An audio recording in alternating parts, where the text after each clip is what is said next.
Hi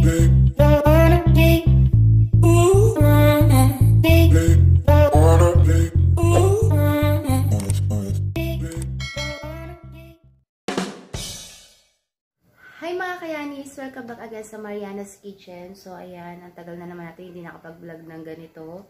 So ngayong vlog mga kayanis is magluluto tayo ng tortang talong with the tuna. Lalagyan natin siya ng tuna, yung ating tortang talong. So ayan, nagpapakulong na ako dito mga kayanis ng tubig. Ito yung ating talong. And then ito yung ating water. Ayun. So, ilalagay na natin mga kayanis yung ating talong. Hindi siya kasya. So, ayan. Kasya lang natin yan. So, ayan. Palalambutin muna natin mga kayanis yung ating talong. Then, lulutuin na natin siya later. Ayan. Side by side. Hanggang sa lumambot yung ating talong guys. Tsaka natin siya ahanguin bago natin siya gawing torta.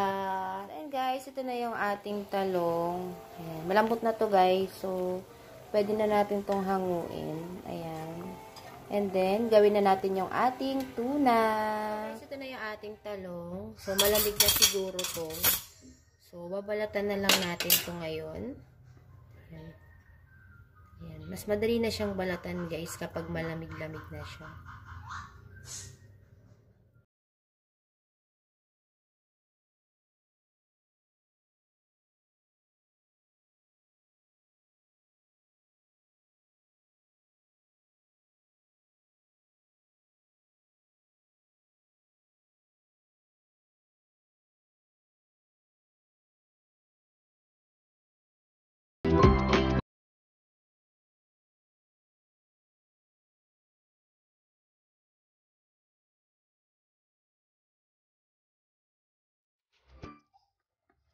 So, yun guys, okay na yung ating talong. Ngayon, gawin na natin yung ating tuna. Ayan, so guys, ito na yung ating tuna. Ilagay lang natin yung kanyang konting oil dito sa ating pan. Ayan.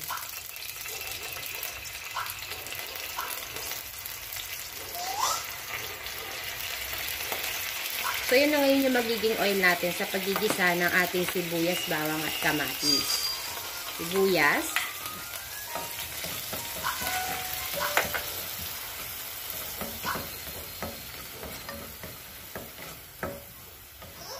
Ilagay na natin yung ating bawang.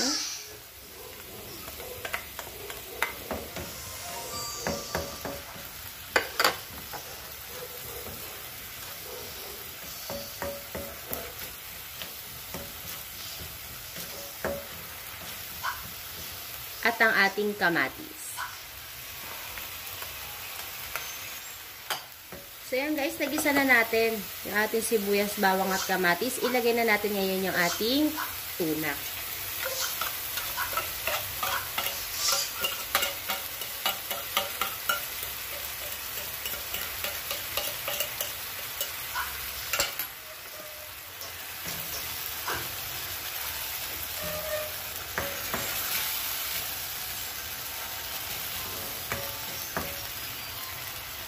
So, this time guys, lagyan natin siya ng kalamansi. Ayan. Pampatanggal kasi ito guys ng lansa ng ating tuna.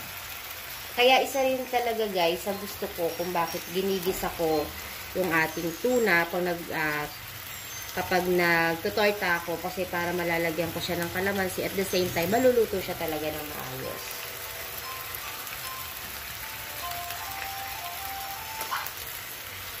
Ito yung buto. So, ayan.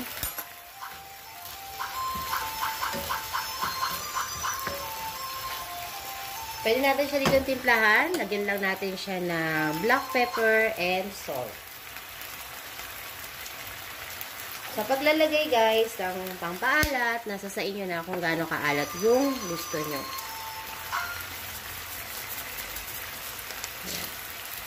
Pinch lang. Then, nahayaan na lang natin to guys na manuyo-nuyo siya ng kaunti. Mag-lessens yung kanyang mantika. mawala lang ng konti. And then, okay na yung ating tuna. So, yun guys, wala na yung sabaw-sabaw niya. Tuyo-tuyo na yung ating tuna. So, ngayon, patay na natin to. I-set aside natin. Palamigin muna natin. Guys, ito na yung ating tuna. Ayan, lutong-luto na yung ating talagang tuna. Ano na siya, maligam-gam. So, pwede na natin ilagay yung ating dalawang egg. So, maglalagay tayo ng egg.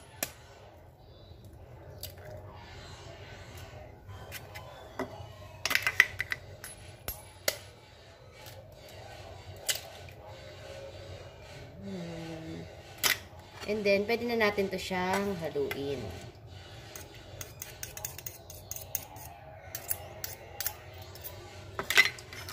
Kayo guys, paano kayo mag-tortang tuna? Paano nyo siya ginagawa? Ako kasi ganito, ginagawa ko, niluluto ko muna yung tuna bago ko siya nilalagay sa egg. So, yung iba naman sa mga nakikita ko, dinadirect nila. Hinahalo-halo na nila lahat ng ingredients, tapos siya nila lulutuin. So, ako ganito ako. Kayo, paano ba kayo mag-tortang tuna? So, ayan. Okay na to guys. Naglagay na tayo sa kanya-kanya ng pampaalat at ng paminta. Pero gusto ko pa uli maglagay ng paminta. Nasa sa inyo yan guys kung gaano karami yung paminta na gusto nyong ilagay sa inyong lutuin. So, hindi na ako maglalagay sa kanya guys ng pampaalat kasi feeling ko kanina yung paalat na nilagay ko is okay na. Again, nasa sa inyo pa rin po kung gaano kaalat yung gusto nyo sa inyong tuna.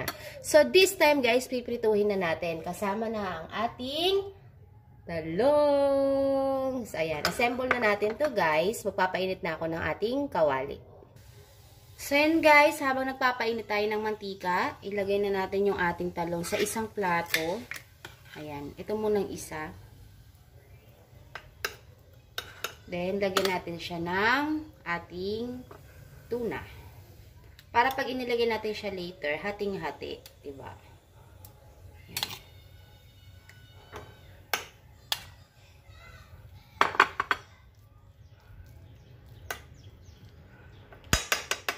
Pwede nyo siyang ganyan-ganyanin para hanggang loob meron.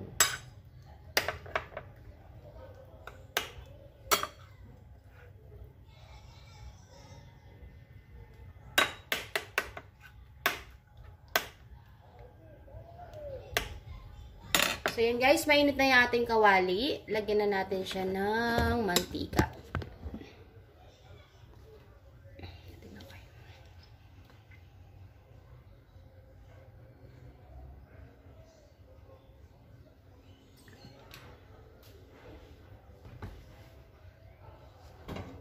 And then, yung isang talong, ilagay na natin dito sa isa pang plato.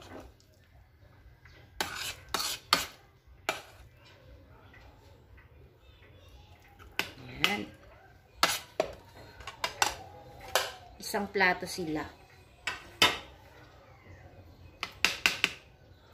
Then, set aside na muna natin itong isa.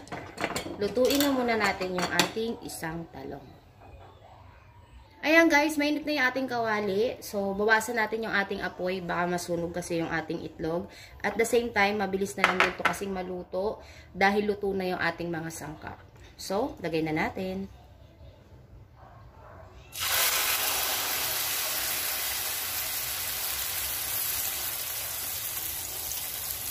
That's it.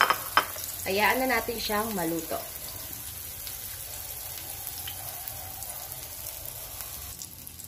So yun guys, babalik na rin na natin yung ating talong. Dahan-dahan lang guys kasi makapal talaga siya. So, mas talagang masisira at masisira siya.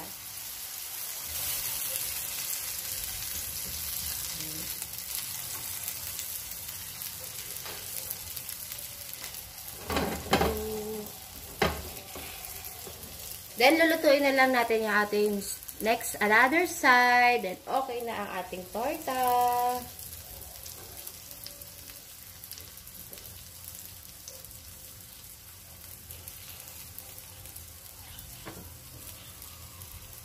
So, yan guys. Okay na to. Dahan-dahan lang again.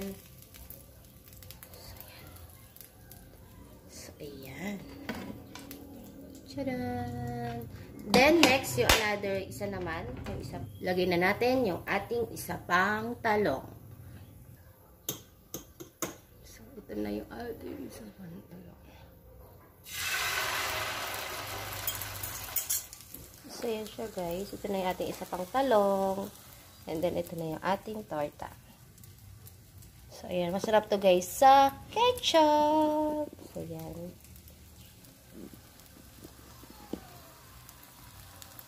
Lutuin lang natin to guys. Then, ready na ang ating tortang talong with the Century tuna.